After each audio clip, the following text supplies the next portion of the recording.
Good evening. It is wonderful to see you here this evening. I look around the audience, and although there are those that are not here because they're out at camp or whatever reason, we do still have a good, decent number of people here this evening. I'm thankful that you have chosen to be here. I know the Lord is pleased with your decision as well. If you have your Bibles, be turning over to the book of Esther. The book of Esther. We're going to start in Esther chapter number 1. We're going to look at a few things there, and we're going to progress through a few thoughts throughout the book. But as you're turning over to the book of Esther, there's something that I want you to consider when you really stop to think about this life. When you think about the life in which we live, it is a life that is comprised of choices. Everything that we do boils down to a choice. Think about your life just today. How many choices have you made today? You chose to get up. You chose what clothes to put on. You chose to take a shower or not. You chose when you needed to leave. You chose probably what you're going to eat for breakfast, what you're going to eat for lunch, what you're going to eat for dinner. Your life is just full of choices. Now, there are admittedly some choices that at the end of the day really don't mean a whole lot. For example, if I choose to wear tennis shoes or if I choose to wear dress shoes, at the end of the day, that choice is really irrelevant. That makes really no difference. You know, if I choose to eat a slice of pizza or a hot dog for lunch, that choice is really kind of irrelevant. So there are some choices, admittedly, that we make in this life that really, when you boil it down, they don't amount to anything. But then, of course, there are choices in this life that are of the utmost importance. I'm a firm believer that the choice to obey the gospel is the greatest choice that anyone can ever make or will ever make in their life. I firmly believe that who you choose as your spouse is probably the second greatest choice that you could make in your life, because your spouse is either going to do one or two things for you. They're either going to help you get to heaven, or they're going to hinder you from getting to heaven. And of course, there are various choices that we could look at throughout this life. So I want to think about choices, and we're going to look at the story of Esther this evening, and we're going to examine some choices that were made in this particular account. Now, as you're thinking about the story of Esther, there's something that I want you to keep in mind, and that's a passage from the Psalms. Psalms 37 and verse number 23. There the psalmist would write, "The steps of a good man are ordered by the Lord, and he delighteth in his way." This is to say that a righteous man's daily activities are and will be determined by God. If you are striving to be righteous, if you are striving to do what is right, then every choice you make should point back to the will of God. The Apostle Paul would write in Colossians chapter number 3 and in verse number 17, "For whatsoever you do in word or deed, do all by the name of the Lord," or by the authority of the Lord. So every word that I say, I need to be thinking, would God be okay if I said what I'm about to say? You know, Paul on another occasion in writing to the church at Ephesus would say, "Let no corrupt communication proceed out of your mouth, but that which is good for the edifying of the body of Christ." So the words in which we say are important, and we have to choose the words we're going to say. Something that I find telling my children all the time. Think about what you said. Or sometimes I have to phrase it this way: did you think about what you said? See, those are choices that we have to make. But also staying in the same thought there, Colossians chapter 3 and verse number 17, the actions in which I take, I also need to be thinking. Is this something that God would be pleased with? Is this a choice that I am making that God is going to be pleased with? See, each of us, each and every day, is going to have the choice. When we wake up in the morning, we are going to have to decide, am I going to follow Christ? You remember the words of Jesus in Matthew chapter number 25, when he would tell the individuals there, Not Matthew chapter number 25, I'm thinking of another passage, but Jesus would tell those individuals that they needed to take up their cross and they needed to follow him. Matthew chapter number 16 and verse number 24. You'll remember that the apostle Paul in 1 Corinthians chapter number 15 and in verse number 31 would say, I die daily. So we have to make a choice whether or not we're going to follow God each and every day. So this is what I want you to think about. This is the whole point of this sermon. The choices we make to follow God. Now understand, John would write in 1 John chapter number 5 and in verse number 3 that the commands of God are not burdensome. And so, choosing to follow God, choosing to obey his commandments, the commandments itself, we have to understand, are not burdensome. They are not hard. God would never, understand this, because it is the nature of the God in which we serve, he would never give us a command that could not be fulfilled. He would never give us a command that we ourselves could not do. Because if he were to give us a command that we couldn't do, it would not make him a just God. It would make him a respecter of persons. And so understand, when we're talking about choices this evening, we're not talking whether or not it's easy or hard to follow God's commandments, because God says his commandments are not burdensome.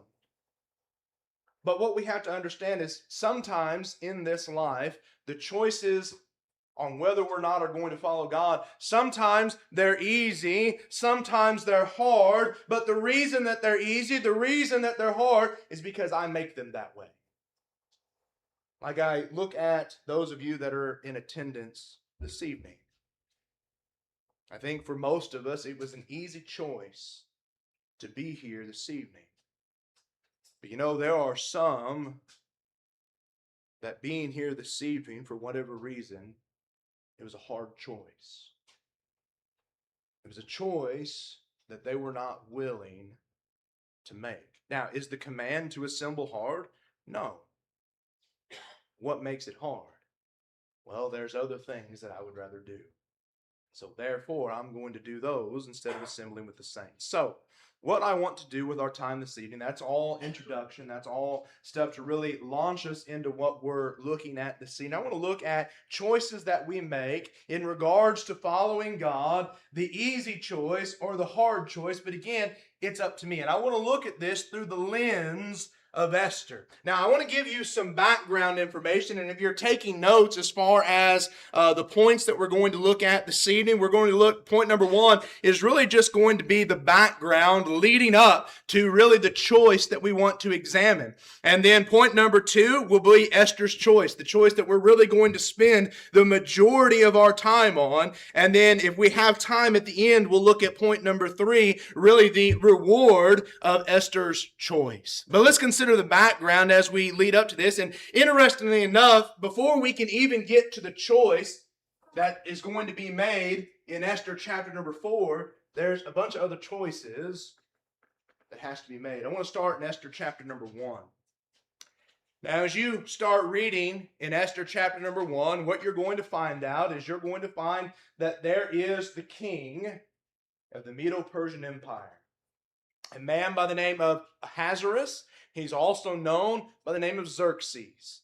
And so Ahasuerus is there, and he has all his friends together, and he's going to throw this banquet. And there's going to be alcohol, and there's going to be all these other things that is going to be there. Well, in the midst of this banquet, you'll remember, if you're familiar with the story of Esther, that Ahasuerus wanted to bring his wife, King Vashti, before his friends because he wanted to show her off. He wanted to show her beauty. He wanted to be prideful. Look at my wife. Look at what I have. Look at who I am. And if you remember there in chapter number 1, I want to show you the choice that the queen made in regards to this decision. If you look there in verse number 12 of Esther chapter number 1, Queen Vashti made a choice. But the queen Vashti refused to come at the king's commandment by his chamberlains. Therefore was the king very wroth, and his anger burned in him. So here is the king. He's thrown this party. No doubt alcohol and other things are involved. He wants his wife, of all people, to come and dance and parade in front of everybody else. And Queen Vashti, to her credit, she makes the right choice. No doubt would have been a hard choice, but she says, I'm not doing that. You know, sometimes we don't think about looking at Queen Vashti as an example, but in this instance, she is an example. She said, I'm not doing that. Now, she was by no means a godly person. You're not going to read about her in Hebrews chapter number 11, but she understood that what she was about to do was not okay. And she was not okay with it. And she says, I don't care if you are my husband. I don't care if you are my king. I'm not doing that. You know, isn't it interesting that God has always told us that we need to submit to the government? God has told that wives need to submit to their husbands. But isn't it interesting, God has always given the exception to that? We're to submit to the government unless what? Unless the government pits us against the will of God. Wives are to submit to their husbands unless what? The husband is trying to keep them from doing the will of God. And so there's a lesson there, but she makes the choice. Now, why do we need to talk about Vashti's choice? Because Vashti's choice is going to bring about other choices within the book. So you get over to Esther chapter number 2. And because of what happened in Esther chapter number 1, there in Esther chapter number 2, you're going to find out that Esther is now going to be chosen. This Jewish young lady, she's going to be chosen as the next queen. And so that's going to set her up in a position. The book of Esther, we don't have time to talk about it, is a great book if you want to study the providence of God. But it's going to set her up to be in a position where she's going to be able to help God's people. So you have Vashti's choice. But also in Esther chapter number 2, as we're laying the background to where we want to get, we're introduced to a man by the name of Mordecai. And in Esther chapter number 2, Mordecai is going to have a choice that he is going to have to make. If you look down at Esther chapter number 2 and you look at verses 21 to 23, Mordecai, there in Esther chapter number 2, as he's sitting at the gate, he sees and hears that these two men that are there, and they are plotting to kill the king. Now, Mordecai has a choice. One, he could keep this information to himself. He could cause no trouble. There could be no blowback or anything on him. He could just keep this secret. Or Mordecai can tell someone. In doing so, saving the king's life. Well, if you're familiar with the story of Esther, that's exactly what Mordecai does. He goes to Esther, who is the queen. He tells Esther, hey, these two men are over here. They're plotting to kill the king. And of course, this is investigated. It's found out. And the king is spared from this assassination plot. We're going through this somewhat quickly. You get down to Esther chapter number 3.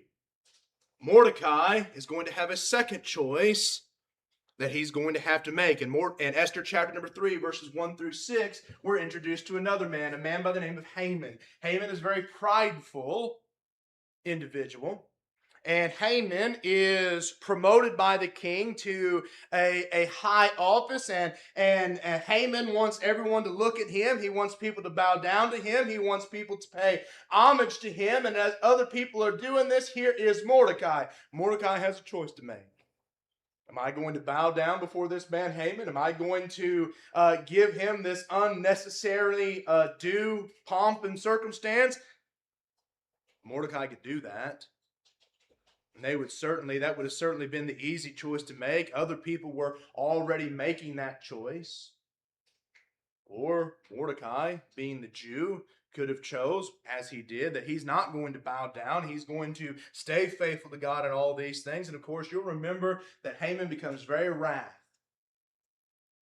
And Haman gets the king to sign a decree that on a date in the future, that all the Jews are going to be exterminated.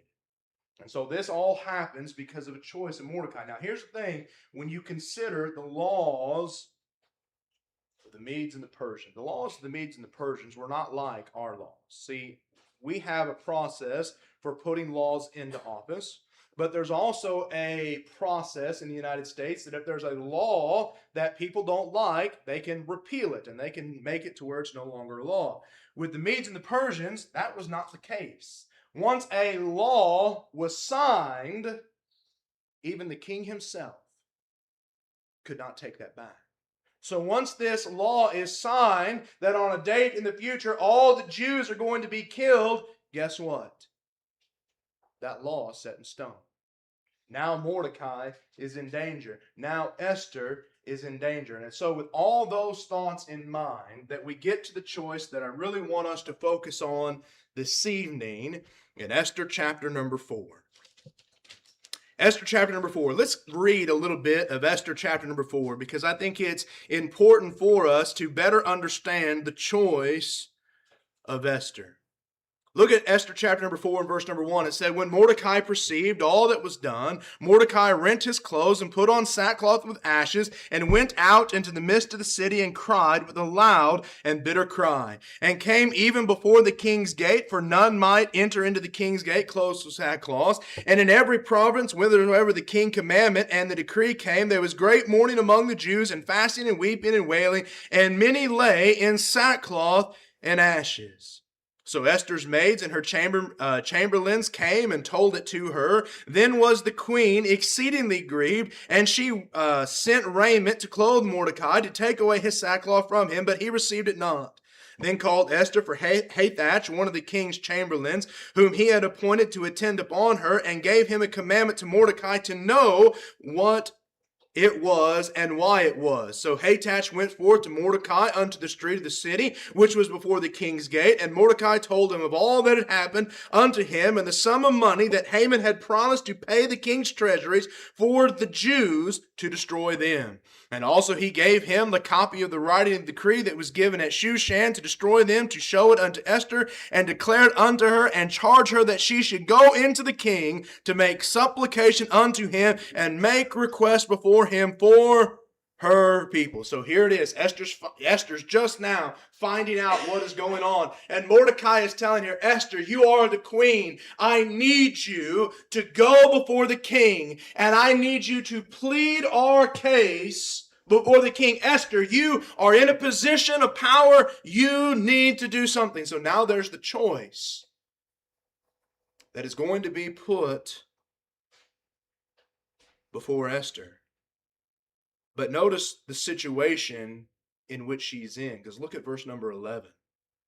It says, all the king's servants and the people of the king's provinces do know that whosoever, whether man or woman, shall come unto the king, unto the inner court, who is not called, there is one law of his to put him to death, except such to whom the king shall hold out the golden scepter that he may live. But I have not been called to come in unto the king these 30 days. So this is what Esther is telling Mordecai. Listen, Mordecai, I realize the situation that the Jews are in, but you have to understand, you're wanting me to go before the king, and I haven't been summoned to go before the king. And understand, if I just waltz in before the king, there's only one law. It doesn't matter who you are. She's the queen. It doesn't matter. If she goes into the king without being invited, the only thing that awaits her is death. Now, there's one exception. As you're walking into that inner court, if the king sees you, he can hold up his golden scepter. But understand, if he doesn't hold that golden scepter up, you're dead. So now Esther has a choice to make. She understands the situation that God's people is in. She also understands the situation that she is in. So when you talk about choices, easy choice, hard choice, look at the situation. What would have been the easy choice for Esther to make? I'm not going to do anything. I realize that God's people are in trouble, but if I go before the king, I'm going to die. And so the easy choice would have been, not my problem. In reality, it would have been her problem because what was Esther? She was a Jew. She would have been under the same decree as well. But the easy choice would have been to simply do nothing. I get to thinking about that. In our life, this Christian walk, how easy is it to simply do nothing? Think about your service to the Lord. How easy is it to simply do nothing? Let's make it personal for a moment. How about us here at Park Street? How easy is it for us sometimes to simply do nothing? We have Bible classes that need to be taught, but sometimes we get the idea that, oh, I'll simply do nothing. I'll let someone else do it. There's physical things to do around this building, the cleaning, the mowing, all those things. But sometimes it's easier to say, well, I'll simply do nothing. One of the biggest problems that Christianity faces today is people are taking the easy choice and they're simply doing nothing. But interestingly enough, when you do go over to Matthew chapter number 25, turn over to Matthew chapter 25. Let's just turn over there. I was going to talk about it, but let's just turn over there really quickly. I want to show you what happened to a group of people that took the easy choice and simply did nothing. Look at Matthew chapter number 25.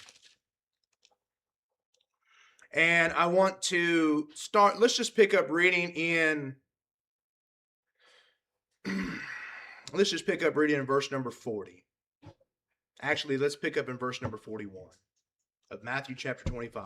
Then shall he say also unto them on the left hand, Depart from me, ye cursed, into everlasting fire, prepared for the devil and his angels. For I was a hungered, and ye gave me no meat. I was thirsty, and ye gave me no drink. I was a stranger, and ye took me not in. Naked, and ye clothed me not. Sick and in prison, and ye visited me not. Then shall they also answer him, saying, Lord, when saw we thee a hungered, or athirst, or a stranger, or naked, or sick, or in prison, and did not minister unto thee? Then shall he answer them, saying, Verily I say unto you, insomuch as ye did it not unto one of the least of these, ye did it not to me. And these shall go away into everlasting punishment. Do you see what Jesus is talking to this group of individuals? They are individuals that they had a choice to make, to serve God or not, and they chose to do nothing. Brethren, you cannot go to heaven by choosing to do nothing. It's not possible. It's not possible to make it to heaven by choosing to do nothing. Christianity is not a spectator sport. It is something that we have to be involved in. So I get to thinking about Esther, and she could have made the easy choice to do nothing. If she chooses to do nothing, her life would not have been at risk, or at least by the king. If she chooses to do nothing, she could have went on living the comfortable life in which she had. If she chooses to do nothing, that's a choice to ignore God. We can't do that. So what choice does Esther make? Go back to Esther 4. Go back to Esther chapter number 4. And I want you to notice what Esther says there. Well, really what Mordecai. Let's focus on this. So let's just pick up to verse number 13.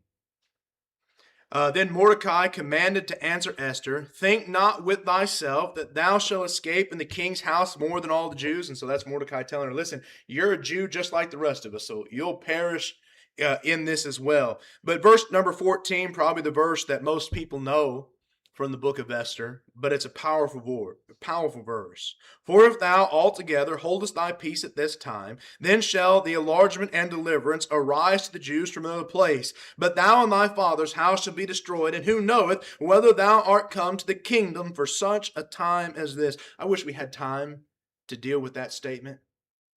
Who knows if you are come to the kingdom for such a time as this?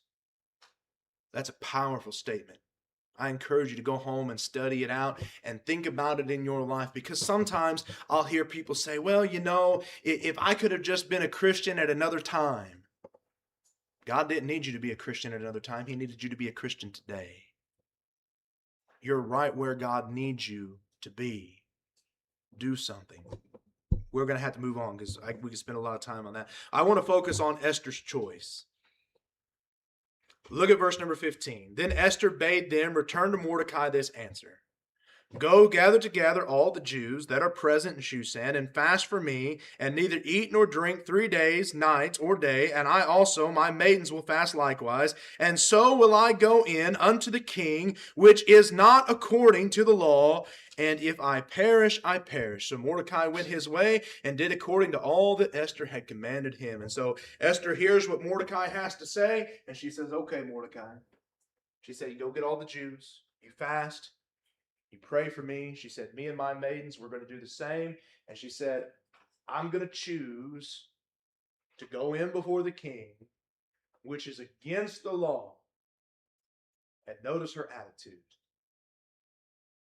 If I perish, I perish. When you talk about easy choices or hard choices, I think we would probably put that on the side of a hard choice, right? That I'm going to do what God expects me to do, even if it costs me my life. I think about Revelation chapter 2 and verse number 10, and you're familiar with this verse. I know that a lot of times, at least the last part of that verse is quoted in many sermons. But I wish we had a better and proper understanding of that passage. Because I can't tell you how many people I have talked to, and they believe that the passage is just simply saying, well, if I'm faithful till whatever day I die, that I'm going to receive a crown of life. Well, you are correct. I mean, if you are faithful till the ripe old age of 98 and you pass away from this life peacefully in your sleep, do you know what you're going to receive? You're going to receive the crown of life. And that's not what the passage is actually talking about. When you consider the context of the passage, I mean, in that same verse, Jesus says, listen, the devil's going to try you. He's going to cast some of you into prison. But regardless of that, you be faithful unto death. What the verse is actually teaching us is you be faithful to God even if it cost you your life. It's the same attitude of Esther. I'm going to be faithful to God. If I perish, I perish. That's not an easy choice for most people to make. Most people are truly not ready to let go of this world. Most people are going to take what most people would view as the easy choice, and I'm going to follow God, but I'm not quite ready to perish. But we have to be working towards, if I perish, perish. Now, think about Esther. Think about everything that must have been going through this young lady's mind. How difficult would it be? Because she knows if she walks into that inner court and that king doesn't raise that scepter, she knows she's going to die. But you know what she also knows? She knows by walking into that inner court, I choose God. That has to be our attitude every day in every decision that we make. You have to wake up in the morning and say, today I choose God. Regardless of what's going to happen to me today, regardless of what someone may say to me today, regardless of what someone may do to me today, I choose God. Regardless of what, sometimes people will say, oh, well, you're just a Bible thumper. Great, I want to be. Some people say, well, why do you dress or why do you do the things that you want to do? And they don't say it because they're really curious. They're saying it because they're trying to berate you. They're saying it because they're wanting you to think differently about what you... But at the end of the day, you have to say, I choose God. That means I choose God over my job. That means I choose God over my physical family. I choose God over fill in the blank. Something I will never forget. Congregation that I preached at previous to this, there was a couple there. And you don't know who this couple is, but I'm still not going to say their name. But she was, by all accounts, as far as I know, she still is, a faithful member of the Lord's church. Her husband was not. And they got into an argument, verbal argument one day. And her husband called me up.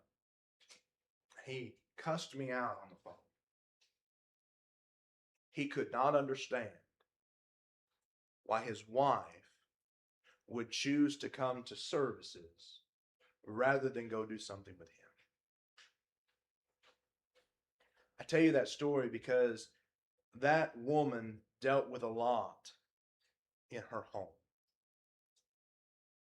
But she always chose God. And I know there were times when that was not easy for her to do. And I share that story because I realize there are going to be times in our life where the moment to choose God is going to be hard. And it'll be much easier to go the other way. I want to challenge us all to make the hard choice. Because what happens when we make that choice? Real quickly, and the lesson will be yours. Esther made the choice to go before the king. And as you continue reading through the rest of the book of Esther, and we will not going to take time to read it this evening, go home and read it this evening. I would encourage you to do that. But as you continue reading through the book of Esther, because she made that hard choice, first and foremost, she goes before the king. And you know what the king does? He holds up that golden scepter. And Esther doesn't have to perish. And you fast forward through the book of Esther, and because Esther made that choice. Now, we made mention of the law of the Medes and the Persians. It can't be changed. There's still going to come a day when there are going to be those that try to destroy the Jews. But now because of Esther, guess what the Jews are allowed to do? They're allowed to defend themselves. They're allowed to fight back. And so Esther was able to preserve the Jewish people. Side note, have you ever thought about that in reference to the coming of the Christ? What happens if Esther never makes that choice and all the Jewish people are wiped out in captivity? There's no Savior. We're lost without hope. So I think about us, right? Really quickly. A couple passages, just think on them real quickly. When we make the choice to follow God, there's some things that are going to happen. Matthew chapter number 6 and verse number 33, as you know, probably one of my favorite verses, but I love the application, right? Seek ye first the kingdom of God and his righteousness, and all these things shall be added unto you. When we choose God, God will choose us, and he will bless us. You think about the psalmist in Psalm 23, he said, listen, my cup was running over. That's how well God blessed him. Also think about Ephesians chapter number 1, verse number 3, that when we choose Christ, when we are a part of Christ, we are blessed with every spiritual blessing. And finally, Matthew chapter number 25. This is a passage that I quoted to you earlier, but it was really Matthew 16. Matthew chapter number 25. You remember there that there were, we sometimes call it the parable of the talents, right? The Lord went and he divided up his treasure. He gave one man 5, gave another man 2, he gave another one 1. He went on his journey. He came back, and the one that had 5 talents, what had he done? Well, in essence, he chose the Lord. He chose to do what was right. He doubled his money, and do you remember what the Lord had said to him? Well done, thy good and faithful servant. You have been faithful over a few things. I will make thee master over many. Enter into the joy of thy Lord. Go a little bit later. The one that had 2, chose the Lord. Probably wasn't easy. There was probably hardships along the way, but he chose the Lord. He did what was right. The Lord said unto him, "Well done, thy good and faithful servant. That has been faithful over a few things. I will make thee master over many things. Enter into the joy of thy Lord." Then he came to that one-talent man. What did that one-talent man do? He dug a hole in the ground and stuck that coin there. Took the easy way out. I'm not going to do nothing. I'm not going to choose the Lord. I'm going to sit on what I have and do nothing. And you remember what the master said to him? "Thou wicked and slothful servant." We have a choice to make. Are we going to make the choice to serve God? Or are we going to make the choice to serve self? Serving self, oftentimes the easy choice, never the right choice. Choose today to serve God. Isn't it interesting? You remember Joshua? What did he say? In Joshua chapter number 24 and verse 15. He said, "Listen, if it seems evil for you to serve the Lord, you can go and you can be like your fathers and you can serve the gods on the other side of the river." He said, "You need to choose, though. But as for me and my house, we will serve the Lord." I want to encourage all of us to choose God this evening. Whether it be hard, whether it be easy to serve God, make that choice.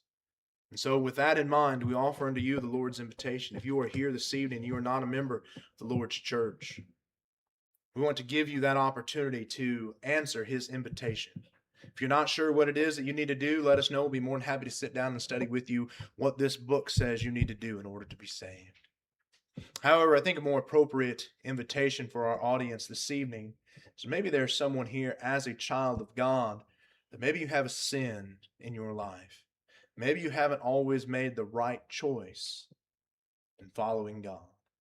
We encourage you this evening to make your life right with him. Choose him once more. Choose him tonight, repenting of whatever sin that you have, confessing to that sin privately or publicly, and praying to the Heavenly Father and asking for forgiveness. And the beautiful thing is, the Bible tells us in 1 John chapter number 1, there in about verse number 9, that God is faithful, God is just, and he will forgive you of your sins.